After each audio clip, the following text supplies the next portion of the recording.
Ungqongqoshe wezempilo uDokotela uZweli Mkhuze ubambe umhlangano esithe nezikhulu zomnyango wezempilo eEastern Cape. Ungqongqoshe usebuyela kwesibili kulesasifundazwe esibhekene nenkinga yokwenyuka kwesibalo sabantu abahaqwe yiCOVID-19 kanye nakungathatshelwa kwemthetho ye-lockdown.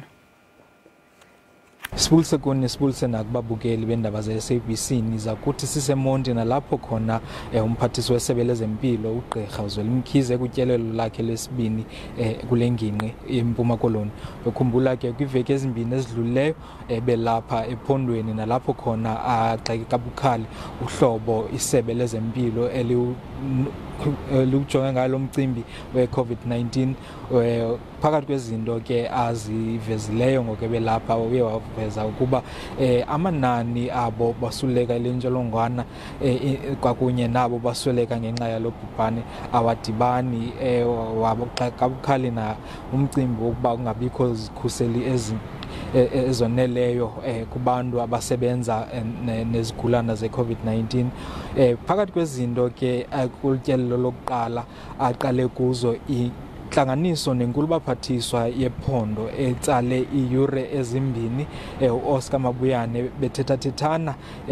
kodwa ke onorhawuzana bakasichazile ukuba eyona nto beyithetha yintoni phakathi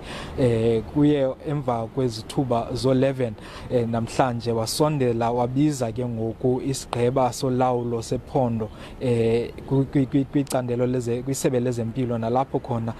ahlale khona kwintlanganiso bethethathethana ngezinto ezenzekayo kwalapha ephondweni.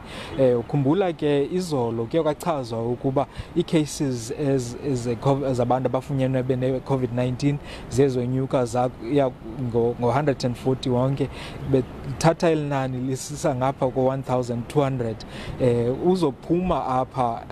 aqhubeke nokutyelo lwakhe ephondweni aye kwisibhedlele saseMakhiwane ajonge iward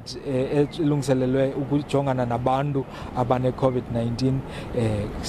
okwangoku utyelelo lakho lisame apha sibuyele kuni eRhawutini estudio.